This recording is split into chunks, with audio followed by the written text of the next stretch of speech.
Next thing is, let me see, I'm sorry, just a second, guys. Discussion on the city growth. Okay. Sonny, that's where we discussed the annexation. And if I may start before Sonny opens, before he starts, the area that Sonny's going to suggest that we start working on for annexation into the city limits is going to be a matter of this is my life or death situation for Greenwood, okay, the ones that I had said earlier. We're going to have to annex everything on the map. If you look over there, Sonny, please, stick the finger over there. You're over here, because it's got I-49. Okay, we've got the highway coming through. We have to get to the highway, as bad as this may sound, before Fort Smith or Hackett. Whoever gets to that intersection or that highway is going to be the boom town of this area. We have to get to it first. I would like to propose that we start working on annexation of the area between the city limits of Greenwood all the way up to I-49 between, and we have not established the perimeters top and bottom yet, or north. Somewhat. Or, somewhat. Yeah, well, I mean. Well, we have somewhat, but we haven't. Yeah. It's left up to, I would like to get a consensus of that. But anyway, bottom line is we have to take in that property before we lose it to Fort Smith or Hackett. And I've got news for you. I've talked with several people that's in the know in Fort Smith, and they said they're going after it. I've talked to people that's in the know in Hackett, and Hackett is trying to come toward us slowly. It is very, very important that we get out there and we get to it as fast as we can. I would like to have this done. I would like to have this on the ballot. I'd like to have it on the ballot for the September election. Now, have I said anything wrong? No. Go for it. Basically, what I have done at this point, I contacted several engineers and asked for a budget figure on what it would, two projects. One, the lake project, bringing all the properties in around the lake into the city limits. Lake. The Greenwood Lake. Greenwood. And also a budget figure on getting me the legal descriptions together on the area that we're talking about out west. Basically, Fort Smith tells me they're not interested in anything down to Bear Hall Road. Well, that sounds good, but I want to go back up to Elmwood Cutoff.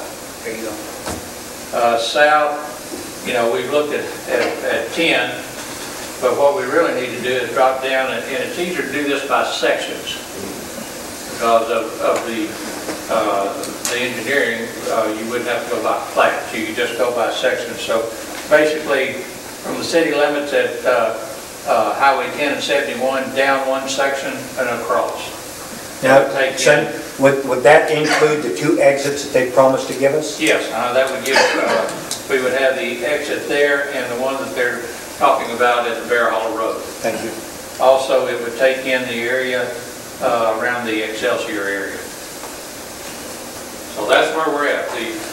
Randy Coleman is working on that now. I've gotten the initial information back on the lake. You have that in your packet. And so he's working on getting the legal descriptions by section, and we can do it by section instead of by parcel like we would in the city. How much money do you need? They budgeted, he said, around $10,000 for both projects. And that's not currently an appropriation in your budget, right? No.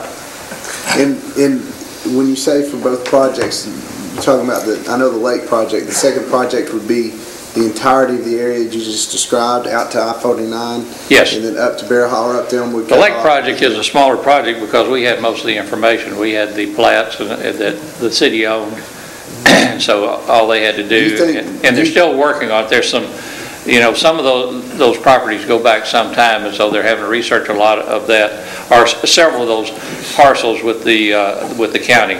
Just to review everybody's memory on the process, once you get it on the ballot, the people eligible to vote are the people living in the area to be annexed, and the Yes. citizens, the community. Yes, this will be an annexation by election. And so it will be the people that are involved in the annexation and the people in Greenwood.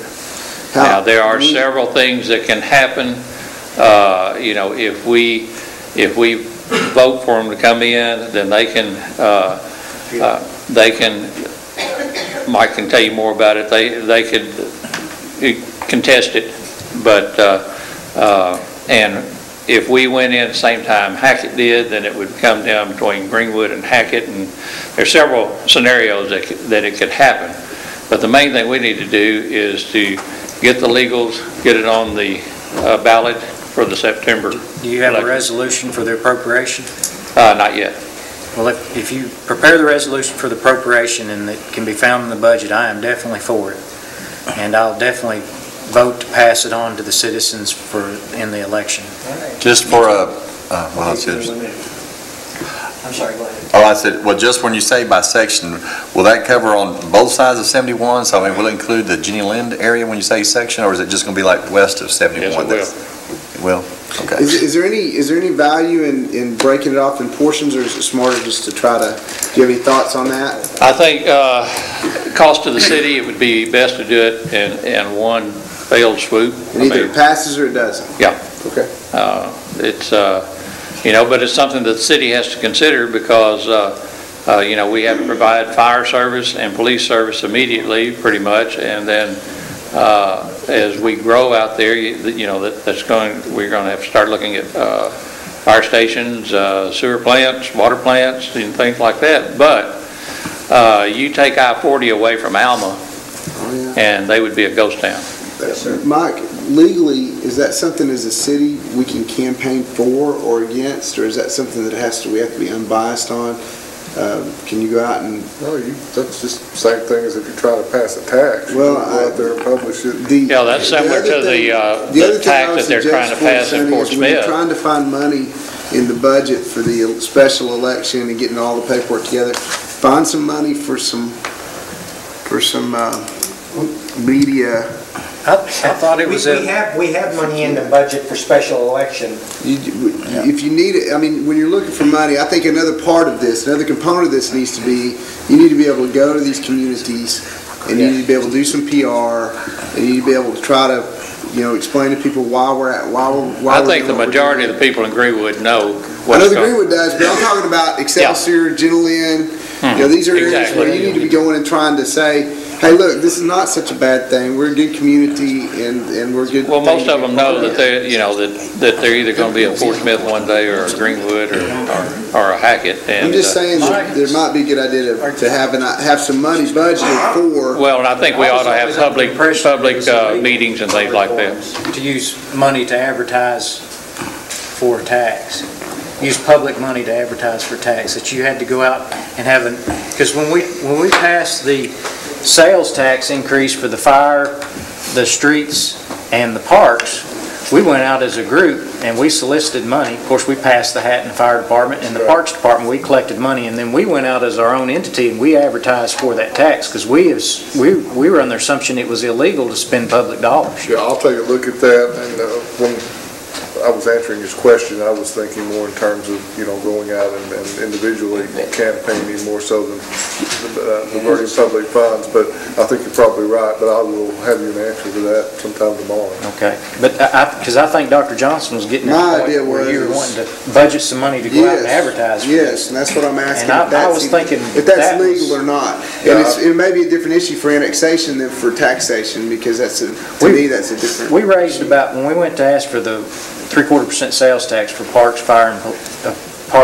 and streets, we raised about $3,000 just among us, just among the fire department and the Right. parks department, just with private individuals. Well, something I'll also do, I will visit with some of the other cities that have gone through here, like this, like Texarkana, Bryant, Arkansas. I don't know if y'all been through there lately, but when I lived in Little Rock, there was a big empty hole between Little Rock and Benton, and now Bryant is huge, and it's because they had the foresight to go out and annex the area along Interstate 30, and it's amazing. I mean, they have more money than they know how to spend. The other thing is when you're making the boundaries, you know, I don't think you want to make the I-49 corridor the boundary. No. I mean, you need to go, We're going, both sides of I-49. we're going to you wanna come up the, to the it. next line right past it. Yeah. And in some cases, it's close. You know, you can see how it kind of curved like that, so down at the bottom, it'll be further into that one. But we're going by section line because it's easier, one, as the city limits. You know, my goodness, if we'd have done that with Greenwood years ago, we wouldn't have these pockets we're trying to fill in now. But, so we're making straight lines, basically. Very good. All right. So, as it stands right now then, can I assume that I got everybody's support on the council to pursue this issue? Yes. Gentlemen? Yes. Mr. Terry? Very good. Thank you very much.